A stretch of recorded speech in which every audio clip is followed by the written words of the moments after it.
Thanks for joining us as we take a closer look at The Truman Show. I'm John Newton, and this is Ryan Schultz. Ryan, would you like to introduce yourself?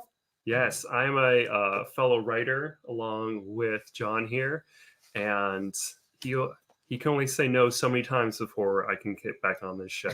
That's. I think it may have been the other way around. I've been trying to get him on, because he's you bring some good insight into this. So, The Truman Show. What is The Truman Show? It came out in 1998. Anything with a 19 on it? Like, that's old, Dad. Yeah. What was it like back then? Did they have light bulbs? Shut up, kid. So, The Truman Show, 1998, follows Truman Burbank, a man who unknowingly lives his entire life inside a massive reality TV show, where everyone around him, including his friends and family, are actors. As Truman begins to suspect that his world is not what it seems, he embarks on a quest to uncover the truth about his existence. I'm curious. I'm going to be checking the chat to see how many of you guys have seen this and what your thoughts are on it, and see where we go from there. And I'm going to check the chat real quick. Yep, we got one in here. Nicodemus, and always yeah, he says, I always feel like somebody is watching me. Name that tune. Definitely would be this show. So, Ryan, on a scale from 1 to 10, how would you rate this movie? So this was a great movie growing up. I remember anytime this would come on TV, my dad would tell us, like, wherever he was, he would scream, The Truman Show's on, and we would stop whatever we would do, and we would watch this movie, like, growing up. Did he force you to do it? Or no, we loved it. Like, it was a fascinating concept. It was a fun watch. It was intriguing. The concept of someone in this kind of, like, fake reality was just, like, it kind of captivated my imagination. I always wondered what I would do. Would I be able to kind of break out? So, like, I feel like this has a nostalgia factor for me, right? Similar to Firefly, but I would give this.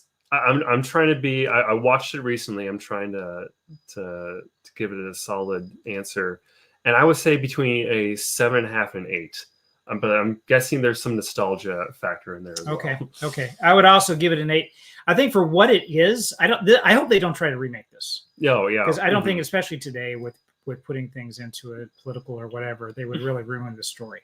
And they probably make her a woman and make her gay. So it would. And Jim Carrey, I hope they don't really. A lot of his shows, like The Mask, I hope they don't remake. Yeah, he does a lot of just a single movies, and doesn't do a whole lot of sequels, which is good. A lot of character-driven ones that are associated with it. So, yeah, that would. I hope that they don't. Now, why would you, and spoiler free, just real quick, why would you give it 7.5 or 8?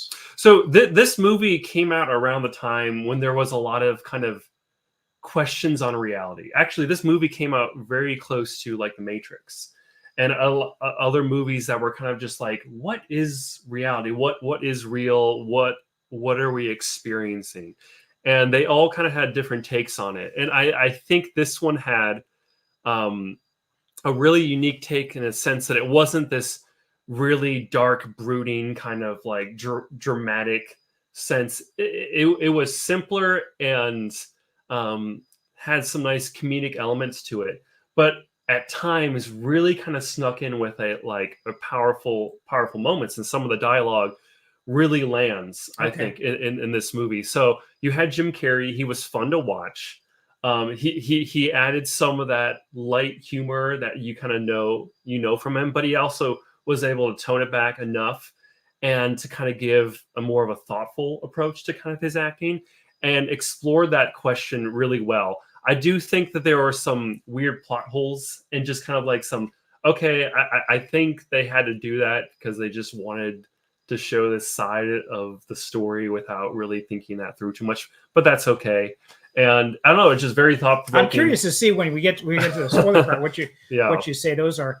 Okay, so we had Thomas Hall said, it reminds me of It's a Wonderful Life in that the tone was lighthearted, feel-good movie, but the subtext was extremely dark. Yeah.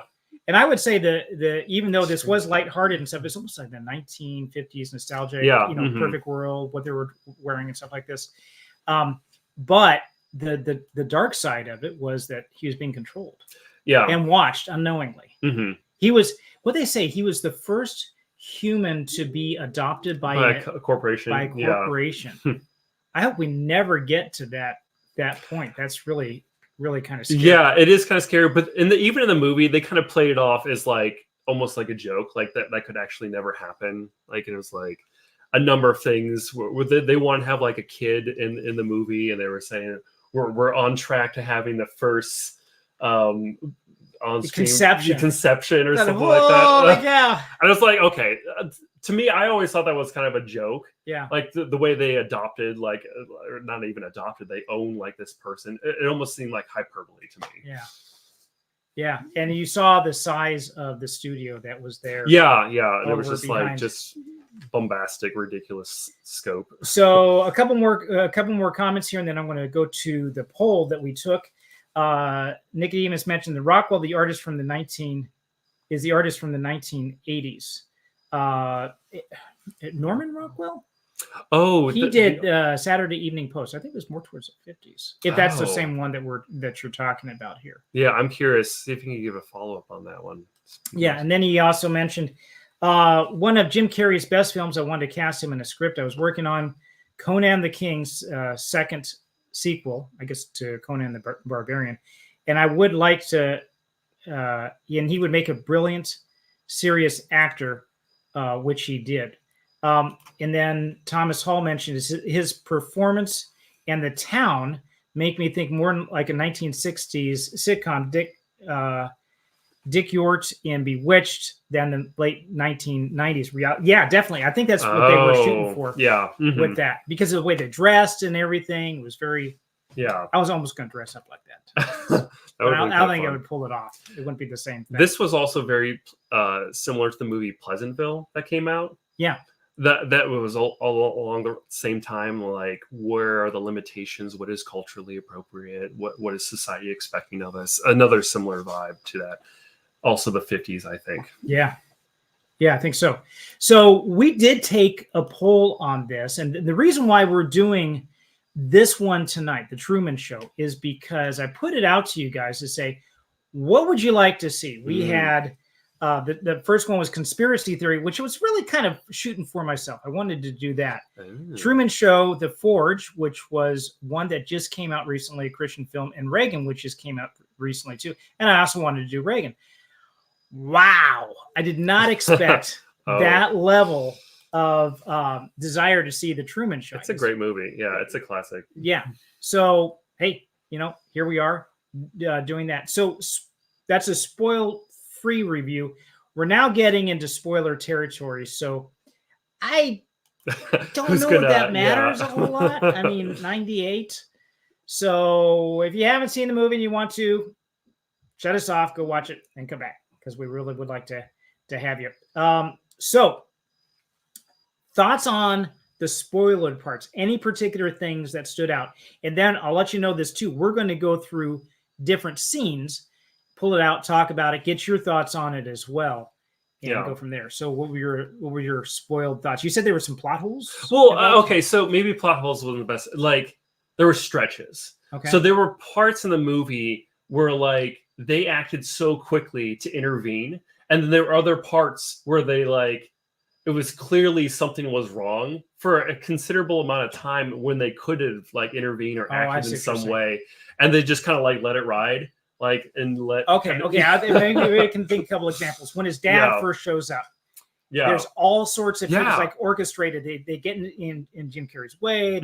They pull this guy off, and everything's just boom, boom, boom. Yeah, they acted so quick, so orchestrated, and it was kind of like, that's the kind of, like, what I expected all of this to be, But, like, there's a point when he's sitting in the car just watching the people kind of go by, and he's like, okay, there's a person coming by, and then the car with the dented fender, and, like, they know what he's thinking. That they're watching him watch. Why didn't they mix it up? Like, they're just little things like that. That's a good point. And so they let so many things slide, And then they would have these ads in there where they would like read like, I recommend this product. And like, it was so hokey. And like, there were parts where he was already suspicious and like kind of like acting erratically, but the actress still decided to throw an ad in there and anyway. He did that. He did that with his wife. He says, "Why are you doing this?" Yeah. Who's here? Yeah, but if you get this all your life, if you're growing up with all this your entire life, Sure. you're not going to see it. Like, for example, this. That is a beer. Yeah. Plug, right? Definite full-hearted plug.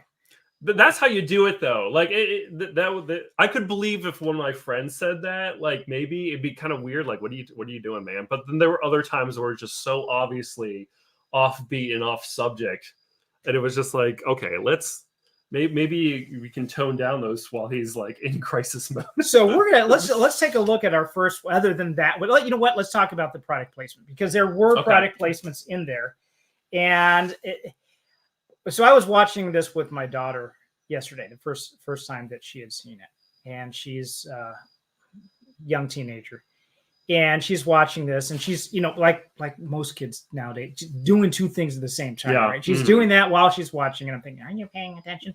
But I'm watching her reaction a little bit, because it inches up on it. Do you know what's happening? Do you understand what's going on? Has she not seen it? She hadn't seen it. Oh, that's fun. And so she was starting to get a clue what was happening. It was just kind of weird at first. Like, why are they doing that with their product placements and stuff? So, and I was going to go through, it wouldn't be a bad little trivia thing to go through and say, all right, what were the product placements? Almost like a Mandela effect thing to put it up and say, hey, was beer given as a product placement? Sure, to see how much you noticed it. Yeah. So we had, let me see if I can find one here. This is the next one. So this is this setup of the movie itself. You have this studio that's set up, and you have this guy who is in charge. Remember what his name was? Christoph. I don't think that was an accident. Yeah. Oh no. And we'll talk about that. I'm really excited to get into that. So this is a line, and I want to see what you guys think about this. This is the beginning. They're introducing the Truman Show, and he's telling it himself. It's interesting. This is an actor playing a director who is doing a reality TV show, but it's not really reality. Sure. Yeah. While the world he inhabits is in some respects counterfeit, there's nothing fake about Truman himself. So this is how the idea is set up. That this guy, Christoph, is in charge, and everything's fake except for him. So you're talking about questioning reality sometimes. Yeah. You know, have you, and I want to ask you guys this too, have you ever wondered, is this all fake? Am I being watched? Wait, is there a camera in this room? Well, we're living around cameras now. 1984, we're living in that kind of situation. So how many, I'm asking that question in the chat. I'm going to go start rolling into the next ones here, but keep that extra question in your mind. Have you ever run into that situation where you're thinking, am I being watched? And is this real? Yeah. When we had the latest short story that had out, which is Cohesion Lost. This is a question that it comes up in this. This guy is going through some things. He's questioning reality. And we talked a little bit about simulation theory. We might get into it more later. What do you know about simulation theory? Simulation theory, like essentially what we're experiencing is not the reality, in which like we're being presented something kind of like plugged into the matrix. Is that kind of the idea? Yep. Okay. Yep.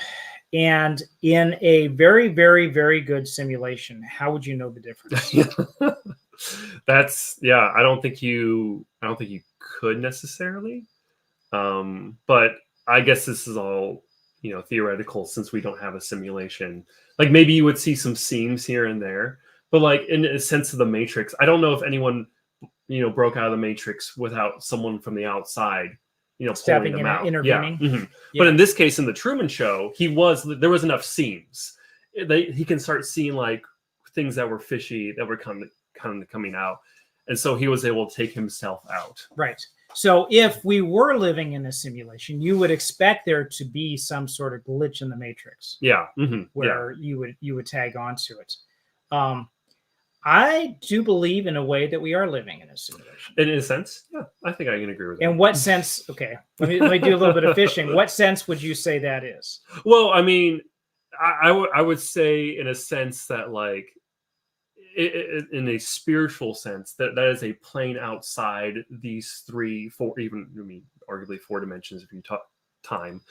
Right. Spiritual is a dimension in which we're not fully, engaged in, and it's kind of above and beyond kind of our own reality. And so like, while we are here on this earth, one could make an argument that these bodies are vessels for simulation. It's not our true, genuine, self. We have a home and an essence that's greater than what we're experiencing right now. Okay.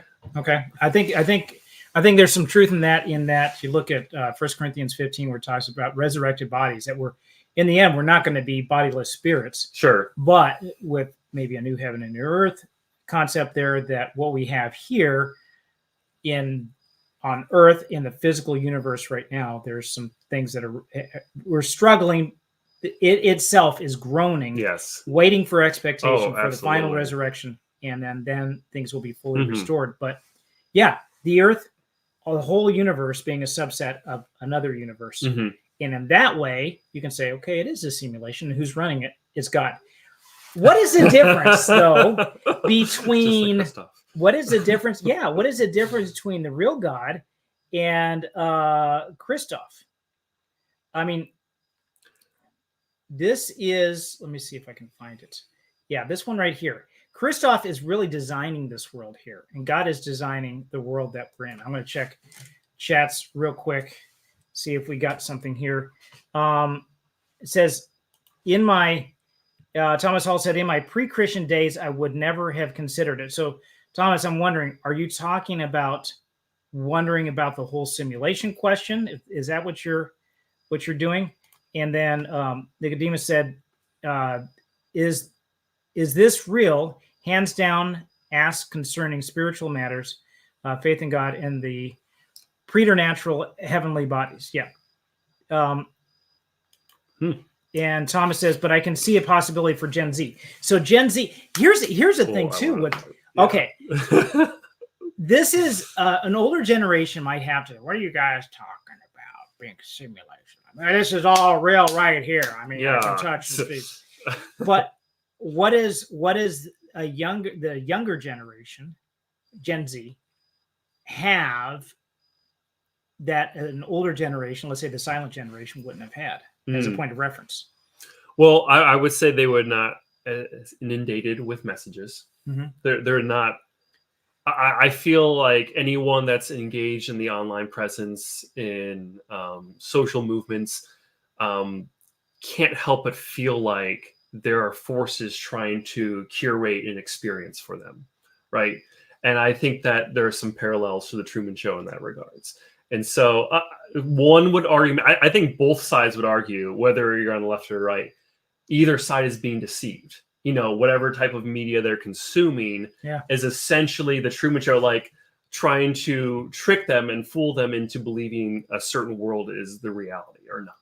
And so like we're being told messages all the time, so much more so than the older generation. So I think Gen Z and millennial have a much easier time of understanding this concept of the Truman Show. Well, I think in one word, I would say, I think that maybe my kids would have a better grasp on something that is like a simulation type of deal. And the one word would be Minecraft. Oh, okay. Just video games in general. To be able to say that I'm in and out. Oh, I lost a life. Yeah. That would have been something totally different to a generation 100 years That's ago. true. That's true. We're especially like they say like first person games where you literally have to put yourself into the view. It's so much easier to like put ourselves outside of our own body and pretend like we're in this kind of different reality, which is a video game. So yeah. Absolutely. So I think this is a good point where we can have, there's a Christian theme here to say that there's a reality beyond what we see. And in a way, we're in a lower form of that reality simulation, Yeah. a test going on to see what the results are going to be. And so what you're going through right now does have ramifications for what's coming later. Yeah, that's interesting. Yeah, but like a video game wouldn't necessarily, like, so this world that we're simulated in right now, these bodies, these relationships that we're kind of forming do have ramifications, but we're so used to being in places that don't. Right. Or like phony ramifications, like your level goes down, you get less cred on some type of gaming platform.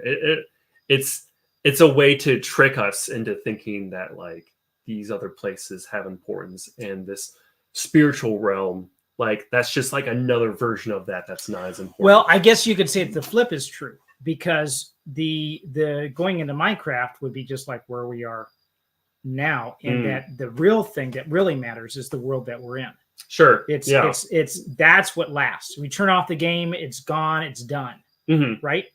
And if somehow the memory gets messed up and all the achievements I had, your progress, that world, whatever, can be really upsetting for some kids. Yeah, it can feel like that's more important than the reality of our actual life, because they make it so saturated with, like all these things to interact with and all these achievements and all these like things to unlock. And it's more of a concentrated version of life where you have more clear direction and more like shiny things kind of going around you. And you get rewards faster. Yes, you get absolutely. that dopamine Yeah. hit faster than what you do in real life. So why sometimes it's harder to get back to real life. You can connect with other people through these games. Yep. And think how much more engaging it is to connect in this game world than it is connecting in school. When you have to sit there in the lunch period and eat this, food, as opposed to like living in this world where like all this highly imaginative, creative like elements are just around you everywhere. It's the whole thing. But we could probably talk about video games for a while, but we could probably get back to the Truman Show. So I think the last thing I'd ever do is lie to you. And the last thing that I would ever do is lie to you. So you have here this world that was created by Christoph. Okay, that's their version. That's the fake god that's here. It's the parallel, right? Yeah. Oh, absolutely. Yeah. And he is giving these actors words to say. He's pulling these strings to get these emotional responses out of Truman, to get an emotional response out of the viewers, so they engaged in the show. Yeah. So, in what ways? And I'm going to ask the chat this too. In what ways is Christoph like God? In which ways is he not like God? Yeah. It's an interesting concept. I think in some ways it's easy to watch the Truman Show and to see this kind of world as a kind of a purely bad, almost deceptive, one might say evil kind of contraption. But I don't know. I think that there's something about the Truman Show and the world that actually isn't quite as maniacal as like people put off. Because if you really think about it, and if we would really think about it, like how nice would that be in some ways? That if you were the subject of Truman Show, that everything would always be taken care for you. Like your mortgage would always get paid. Your food would always be there. There would always be something kind of happening and engaging to you. In some ways, it does seem like some type of that is a nice reality in some case. Well, I think in other ways, though, they've infantilized him, if I'm using the word correctly. You often see Truman he's sneaking in. He's trying to get away with something, as if he were a kid, and his parent was, and his wife's up there, right, doing her thing, and it's at work, and it's or at work trying to get when he's pulling out the magazine and getting the pictures of this woman out, right? It's not an adult trying to get away with something like embezzling or something like that. It is more of a child trying to get away, sneaking off, and he's doing his own little thing. Now, they set it up that he does have struggles in it. Not everything's taken care of. Sure. Well, I think they add the struggles in there just enough to add some drama to the show, because they do want, just like any good writing, there needs to be conflict, right? And so they kind of orchestrated this conflict, but in all reality, his life was so much, like he is living the high life in that place. I mean, that place is like a paradise. It was in so many ways. No one's going to steal his car. Yeah. Right. Mm-hmm. No one's going to try to. I don't know. Maybe there were conflicts like that, but we didn't see it in the show. Sure. Right. Mm-hmm. There were more low level conflicts, just kind of like little spats with his wife and stuff like that, with his mom. But I don't know. Like in some ways, I do kind of envy it. But would I want to live in that? No, I don't think I could. I don't think anyone could, knowing that it's like disingenuine. But it kind of sounds nice to have everything taken care of. Oh, I don't know. I think that we would, when we have the struggles, when we have the hardships coming through, that's really a point of possibility of growth. We don't have to grow. We can choose to be bitter in those situations. But if we do choose the right path, there's growth there. I'm going to put up a couple of comments here. Nicodemus said, well, Truman was living the perfect cookie cutter life, but because he had the luxury of being bored, he kept trying to break the mold, the rules, pushing the envelope to test others. I think that's true. Remember the Matrix? They did say that about, they did have it set up and they had everything taken care of for them. Oh, the first simulation that the robots tried to put the humans through, and they were like, they rejected it. They rejected it because it was too perfect. Yeah. Mm-hmm. So would we, as human beings, do we need a level of struggle? Do we have to strive for things? And there seemed to be a little bit of struggle, but and to follow up with that idea or that question, do you think that every single person that would have gone through the Truman Show scenario would have eventually started questioning things, or were there been some people that just would have gone along with it? Are there certain personalities that would? I think there are certain personalities that like to challenge things more. Yeah, but I think there are some that would just be like, just go with it. Just kind of go with it. But I think we've seen some recent things historically in our last 10 years, last 5 years or so, where people just go along with whatever's presented and not question anything at all. Yeah, but in the Truman Show case, like their entire world is all acting. Yes. Like can humans sniff out the disingenuousness enough? Like it does seem like, because like in the cases you're talking about, those are like specific things, but then their reality is real. If the whole world was, it'd be difficult to say because he grew up like that. Yeah. But he does challenge his wife later. Yeah. And he just like Pelosi says, why are you doing this? Yeah. And she's got the knives and she's like, this guy's gonna kill me. He's nuts. Yeah. Mm-hmm. So another comment here from Thomas is Christoph is Luciferian. I take seeing your life as a story as a positive and a negative. In the negative, we see ourselves as the hero, the director, the main character, which can lead to manipulation. Yeah, he definitely was playing God. So I think what he was doing was essentially evil. I do think that, and I think that there's a certain part of humanity that to be human is to struggle, is to have pain. Yeah, it is to suffer in a degree, and the Bible speaks highly of suffering, actually. Right. And so, like, I don't think you're going to be living a full life that God intended in the Truman Show. I don't. Well, okay. So here, I'm gonna bring up an example of that. Oh, let me see. Go back to comments here. I have to take this one off. I'm going to show you an example of one that a scene where Christoph is manipulating things in such a way. We saw the scene where he's talking about he wouldn't lie, and he's doing that. That was like, a great scene. Oh man, they nailed it in terms of execution. False friends, just like he can't trust anyone. Yeah, except for that one girl that he's in love with. So here's another scene here where they had his dad, the actor that died at sea, right? And the actor was like pushing back in, and Christoph said, "We can use this." And so years wasted. I'll make it up this time. I swear.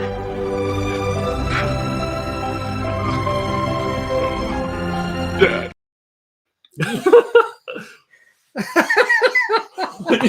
He's But such a like. you know what? artist. It's like look at directors like Peter Jackson. You look at all these directors. I'm not just knocking them or something like so- this, but they're in control of this, and he has created this world, and he has so many viewers that are watching it. At least in this movie. Yeah, that would have been the Oscar moment that he was going for. Like he was orchestrating these parts, and you saw afterwards how everyone was so excited, and the producers came in. Like congratulations, like it wasn't about Truman. It was about orchestrating these scenes, just like we do as authors. Like we want to orchestrate these scenes, and we can relate to Christoph in a sense. We write that scene; it connects all the kind of things. But we're not playing with real people's lives. That's a good distinction. Yeah. So at the end, this is really telling. As much as Christoph was this godlike character, like you said, Luciferian. Yeah. He, when it was all said and done, and then he finally breaks out, right? Spoilers again. When Truman finally breaks out, and you have those two security guards that are watching the show. Oh yeah. The first thing they said, "What's it? What else is on?" Okay. Yeah. What else Let's try this. They just totally dropped it. Yeah. And here you have this guy, Christoph, who was like this godlike figure, and everybody just tuned out. Sure.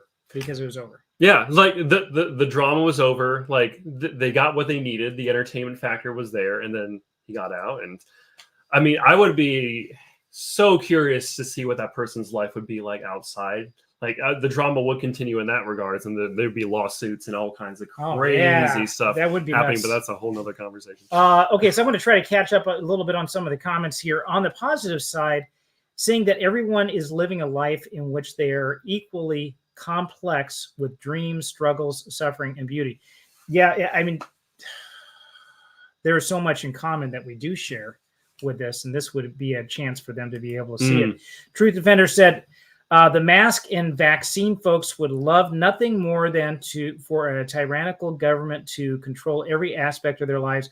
I have no idea what you were talking about. Do we need Dear YouTube monitors, I have not just that was a bit of an eye-opener. I think a lot of people then question what was going on with question doctors themselves. They give a lot of faith and trust in certain institutions. I won't say what those institutions are, but now a lot are saying, you know what, you guys really didn't know what you're doing, and or we're taking money from some other place. Well, I think that situation was unique in a sense that the setup was that everyone was at home and they had all this extra time on their hands, right? Everyone had so much more time to stay glued to news and what was happening. And it was almost like the hooks were in deeper because we were spending so much more time in front of a screen trying to figure out what was going on. So the pull was easier because how deep the hooks were in. And I would say both sides too. Like you can find crazy people on both sides in that situation. Very fine people. Oh, jeez. Except for them. They were terrible. Let's see. The mask came off, and then we got one here that I want to pull out. If we are regularly parroting mass media to communicate, then we are, and he corrects that, actors. So, let me pull up another image here. So we do have the whole scene where Dad comes in, and you have Christoph playing this, right? Yeah. And so I was asking earlier, and the question still stands out.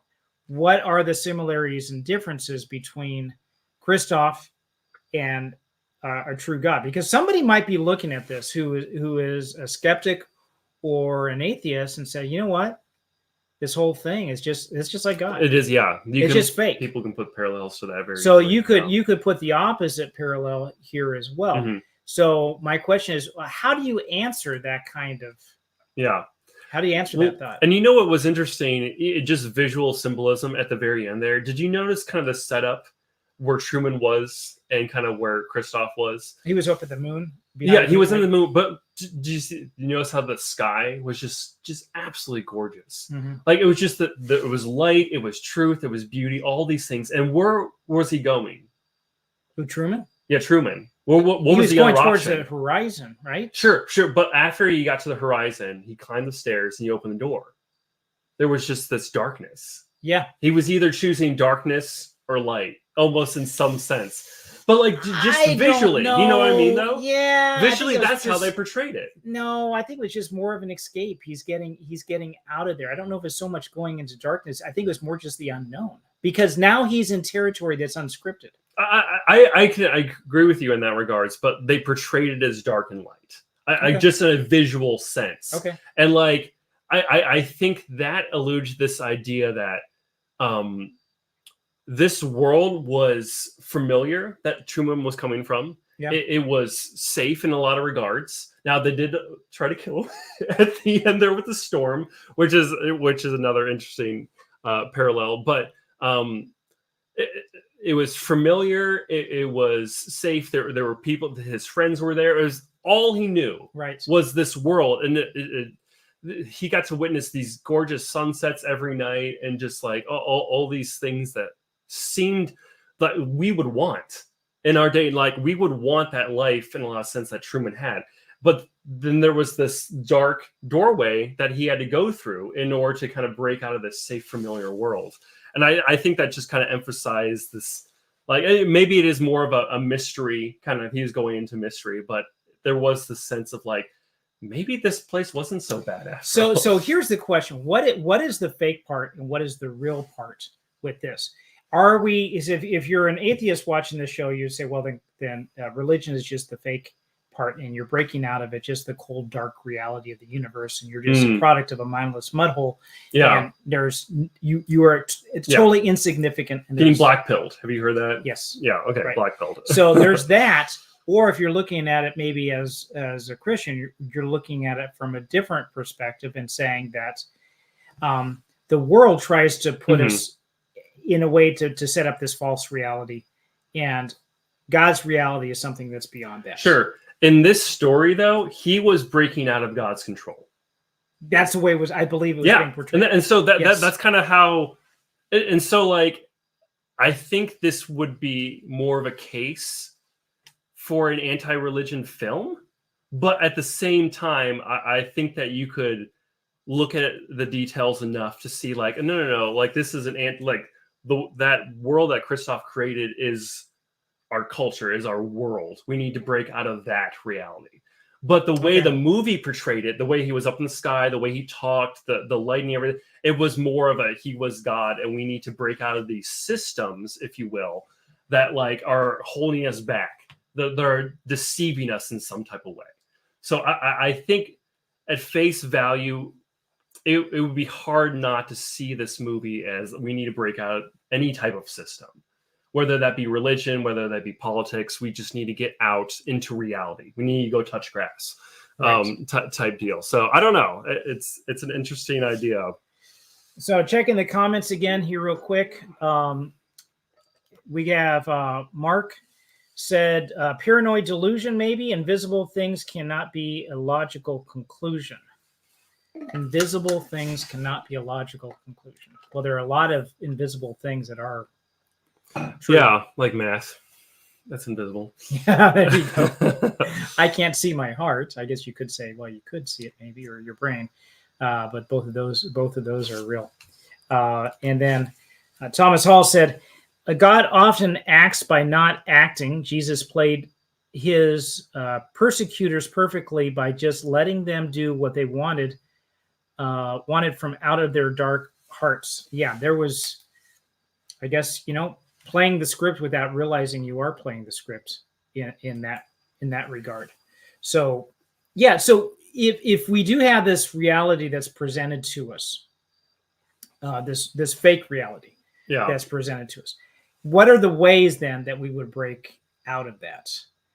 This fake reality of the world is setting up this fake reality. What are the ways that we would break out of that? Well, I would say in the sense of the Truman Show, he just noticed things that were inconsistent. He noticed things that didn't make sense. And I think that in our world, if we pay enough attention, we can notice things that don't make sense. Okay. So something about the truth behind the facade. Yeah. Mm-hmm. And like, I think the world is offering its truth. I think it's offering its best shake at like what answers for us. And in some ways, those truths, those answers that the world offering are appealing. Hmm. I think so. I think so. Like, I think the devil's doing a heck of a job trying to spin this yarn for people. What would be an example of something that's a delusion that the world has that we should be aware of to break out of? Yeah, I mean, I think one of the more obvious ones that I see anymore, and maybe not the main one, but I think it's an easy case for almost anyone on any side, is just like the entertainment machine. I think that the entertainment machine is just rolling people. Like, they just, whether that be movies, whether that be video games, it's just this general sense of my brain needs engagement. I need stimulation. I need something to keep me occupied. I need a goal. I need flashing lights. Bread and circuses? Yeah, I think so. You know what the Romans did to keep the masses pacified? Sure. Yeah. Was to free bread and circuses, and as long as you did that, you didn't have any revolts on your hands. Yeah. Mm-hmm. So, and also setting up a reality in such a way that maybe you do have people that are better pacified and better able to play the roles that you expect them to play. Mm-hmm. So yeah, there is a question. Then maybe that's beyond the scope of today's discussion. But what are those things? What are those strings that are being pulled? Mm-hmm. Truth Defender says, what's that? Oh yeah, I was reading. Okay, yeah, it says, how close is this movie to Adjustment Bureau with Matt Damon? I didn't see that. Have you not seen it? Yeah, I've seen it a couple times. What was so the concept of the Adjustment Bureau, and they start to go into more like theological questions, like more deliberate. So there are agents that are around our reality that are, in a sense, God's angels that tweak little things so they go according to God's plan. So, and in some sense, you could maybe like it. I don't know your thoughts on angels and how they kind of like interact with our reality. I've heard a couple different takes on that, but in this sense, the main characters notice these angels, these agents, and the jig is up, and they're not going to wipe his brain for a reason that like I kind of forget, but they don't just wipe his brain, and he is now trying to live amongst these, and there's a couple rogue angels that will like kind of work with them and kind of help go against this God's movie. plan. I totally missed this. Yeah. I've heard it. I've heard the name before. I recommend it just for even a theological. Like, I think it's kind of like a little debunked in some regards how it portrays God, and so in other ways it's like, I guess that's an interesting thought or concept. I don't know if it's very biblical, but it's a thought, I suppose. Yeah. It has a kind of a matrixy. Okay, so then Thomas Hall answers. He says the big mindset today seems to be that life is all about safety and comfort. That's a big one. Yeah.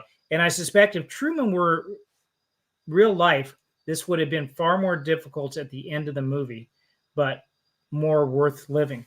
There's so that's a very good point. That we're, especially, you saw it with COVID, everybody said take care, and we want to bubble wrap society. Now, if it were such a 3 people out of 10 were dying because this was such a bad pandemic and things like that, then there are further precautions you probably should be taking. But there's such a how we're treating our kids and stuff like that, not allowing no risk at all. They're living a risk-free life, and what kind of impact that does have on our own personal growth. In this case, I would say for Truman, it was for entertainment. I don't think they cared about Truman. I don't think so. And I think Christoph at the end kind of showed that. Yeah. In his anger, when he essentially almost like tried to kill him. Yeah. It was almost like that Greek mythology where like the gods would get upset with the humans, like, oh, you disobeyed me, like thunder, hit him again. Like I just saw Zeus up there, this kind of petty and like spiteful, and so it wasn't in a sense of care. I mean, did you notice the shirts they were kind of wearing? Like the security's like, we are here to protect him, we are here to love him, like or something like that. No, like, I missed they that. had these T-shirts that gave this illusion that they cared for him, but in the end, it was about ratings. Like they wanted to get kind of the entertainment value out of it. Yeah. Wow. Just using him as a tool. That was so. There are people who feel and think that God is just using them as a tool, as a plaything. Yeah. What's the best answer for somebody who's in that kind of situation? They're angry and bitter at God. Why would God just play with me like this? Why wouldn't he help me out? Why is he putting me through this, or these other, and some really tragic stories, these people going through situations, one of your children dying of leukemia or something like that. Some real tough situations that you go through.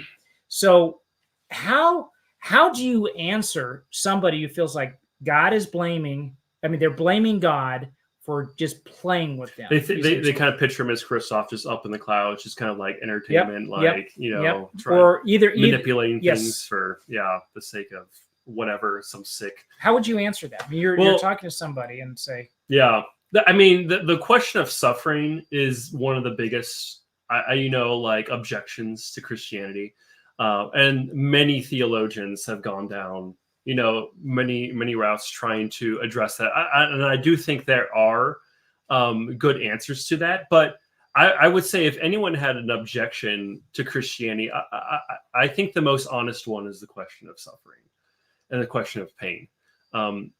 You can make arguments that all in the end, he promises eternal life with him.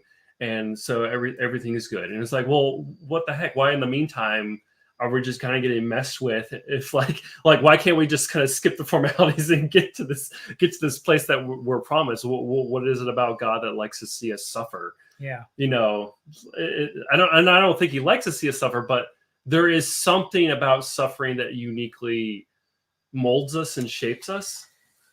Right. And suffering is a result of the fall. We're on plan B. Plan A would have had that taken out of the picture. So maybe we chose suffering. Ultimately, we choose a lot of suffering for ourselves. And I'm not saying that everything that everybody goes through is because of their own choice. A lot of it has to do with stupidity.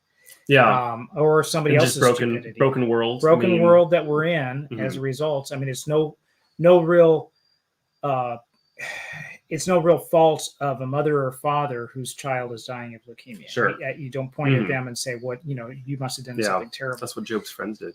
Well, basically, yeah. But there is an aspect of suffering that is a part of God's economy now because of sin in the world, because we've chosen this path. I'm going to put up a couple more comments here. It says, you have the freedom to be angry at God. Yeah. And do you know that there was an Old Testament prophet who basically was shaking his fist at God? He kind of got corrected with it. It just, things were put in perspective. It's not like God said, "I'm done with you," and lightning struck her. Yeah. It was more of like, okay, well, this is the bigger picture. And we don't have the big picture, and that's part of the problem. That's true. Do you know which prophet? I'm going to put you on the spot now. Well, we talked about Job. Job, right? But he's not a prophet. That was a poetic book. With Jeremiah? Oh, no. Oh, shoot. Jonah. Yeah. He was angry at God. He was angry at God too, but this is actual, and Habakkuk was the. Oh, okay. So an obscure minor prophet that not a whole lot of people read without blinking. It says, "Did we pass that town? I didn't even see it. I was going by there." So yeah, Habakkuk was one, and then a couple other comments here. Jesus wept. God doesn't take pleasure in it. He suffers with us, and that was okay. Do you remember what that was in response to when Jesus was? I don't want to put you on the spot, but I'll let you. When Jesus wept? Yeah. Oh, well, that's when his friend died. Yes. Okay. Yeah. I just realized I could put you on the spot. Lazarus, right? Lazarus, yeah. right. Mm-hmm. And seeing the result of death and sin in his friend's eyes. Everybody else, Martha, Mary, and everybody, and just like, this is rough. So in some, really hard to understand sense, God allows suffering for himself. He didn't send us to suffer alone. He allowed himself to suffer. Oh yeah. Someone once said that God is the chief sufferer in the universe. He has suffered more in drawing us to him and wooing us back to him, that he has suffered in the process. Which is just so weird and confusing, and a whole theological conversation as to what value does suffering bring? Like intrinsically, sure, it builds character, does all these different things. I think you can give kind of like little answers like that, but like to the fact that like God saw it in himself that he wanted to suffer with us when he surely could have came up with another way, you know, being God. Well, no, I think if you look hard at it, the world that he had set up, that was a okay, but when not without free choice. I suppose so. I suppose so.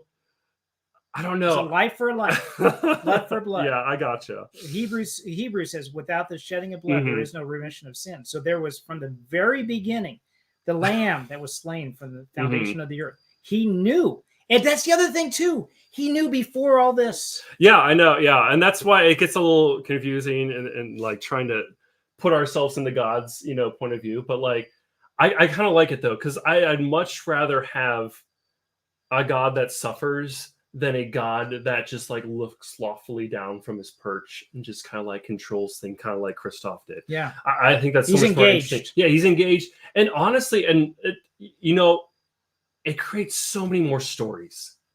Like, how many more stories do we have on Earth that we get to kind of participate in, that we get to write about? And it's just so much more interesting when there's conflict and suffering.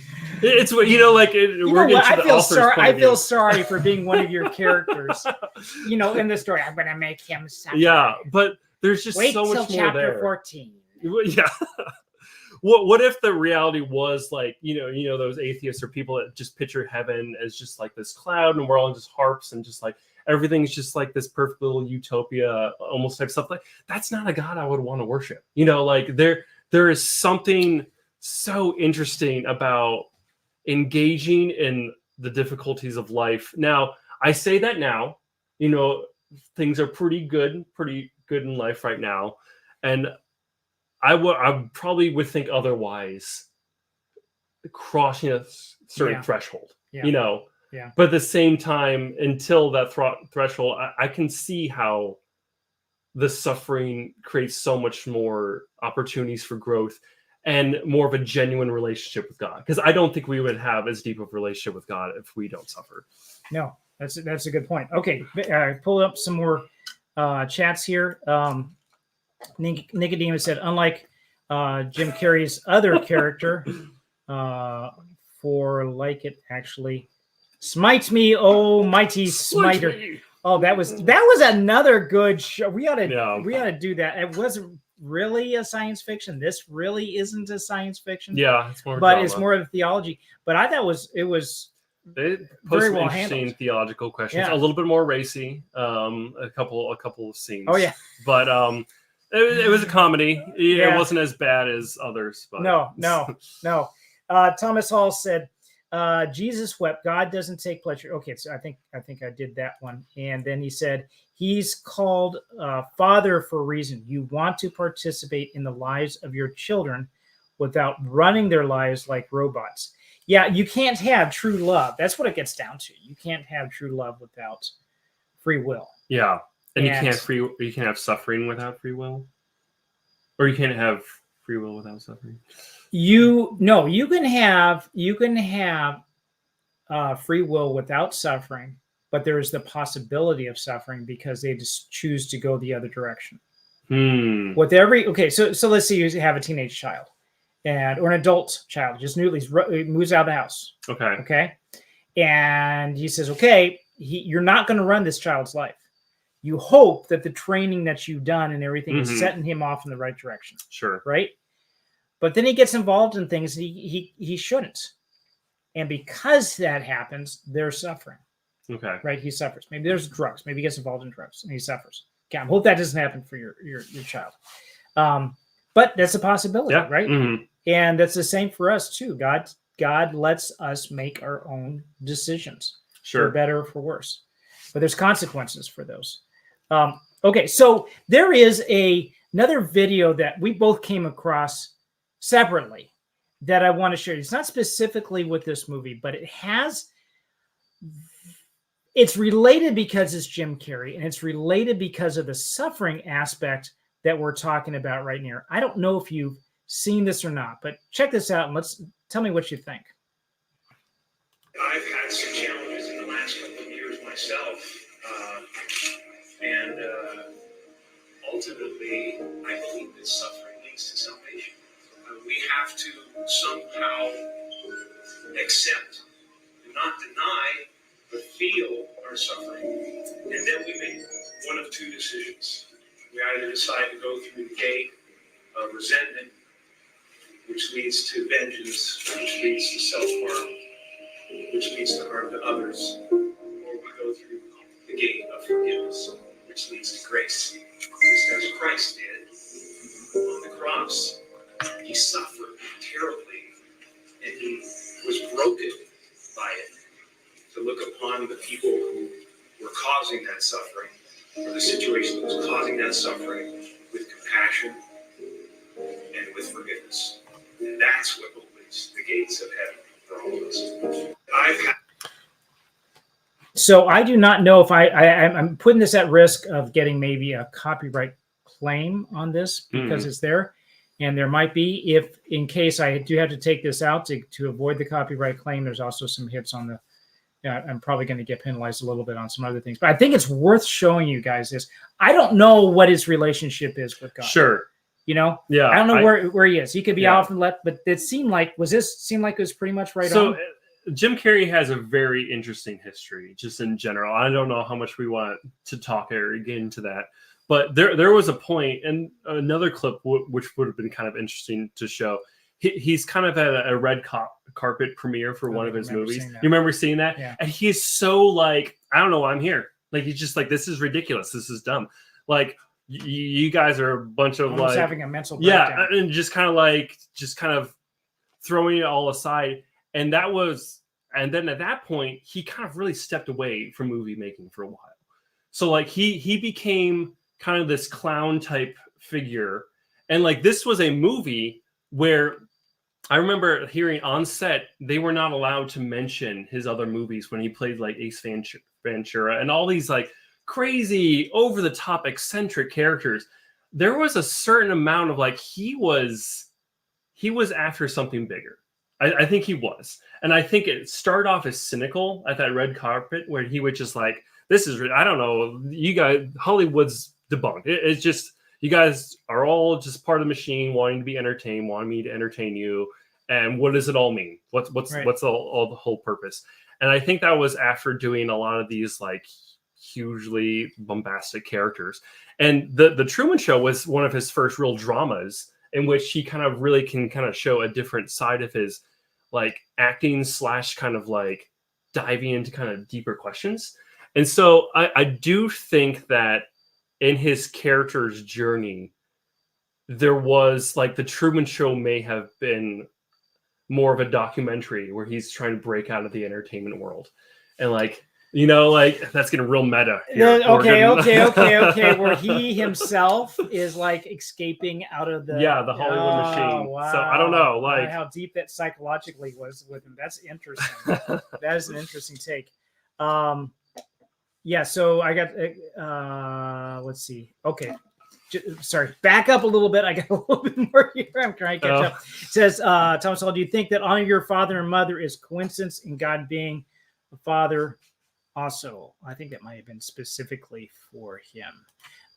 Then Thomas Hall said, oh, yeah, I think it was tremendous. I don't know where he is, but hopefully not far from the kingdom. Yeah. You know what, guys? Keep him in your prayer. I mean, he's just a human being, no more special than the rest of us. And then he does have a platform. Well, I mean, in the big scheme of things. Yeah, sure. A general, human value. He's just a human being. But it would be good to, just keep him in prayer because the guy's struggling. He was going through some stuff. Just remember that.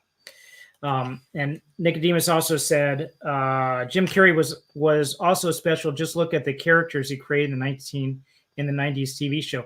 The guy really does have, or at least he is extremely talented. A talent. Oh man. Right. So yeah, and some other things here. I'm just going to jump down to Thomas. It's all connected. My ways are higher than your ways. That tends to be true of parents too. Even when we when we're know-it-all teens. Yeah, I think we've all gone through that kind of situation. So I think this is good. I appreciate. Did you want to add anything else to I that? had a question for you. Okay. Did you ever think that your life was the Truman Show? There were parts of my life that, honestly, when I was a kid, that thought had gone through my mind a few times. But no. The only simulation we're in is in God's simulation, where the Earth is itself. It's like, deep thought. It's all one big giant computer that we're all a part of process, and it's so real that it is reality. Sure. I think it's interesting how it's not too hard for someone to think that. Yeah. To almost like entertain that. I think anyone, especially as a kid, like you mentioned, anyone would see the show. There's just this some weird desire, almost like, am I that important? Am I that like almost in a morbid way? Almost like I don't know. Like, are people that interested in me? No, my life would be totally boring for anybody watching. However, there's one person that is totally interested in my life, and my wife would be that bored just watching my life.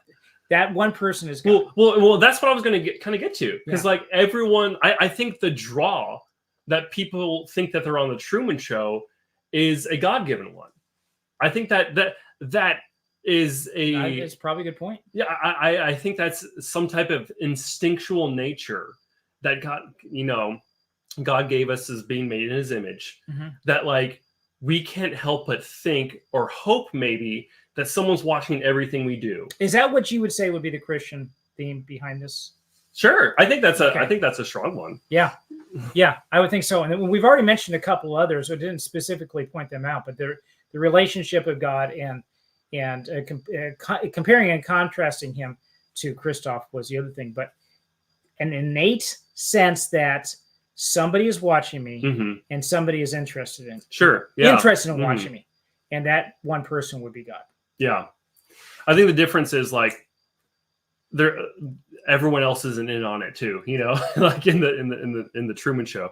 But we can't help but want to think other people are also just as interested. But it's mostly God that we need to be looking for, His affection and approval from. Yeah, I think you're right. Well, I appreciate the interaction you guys have had today with the both of us working together and talking about the Truman Show. We're going to be doing some more of these. We have coming up a bit of a test.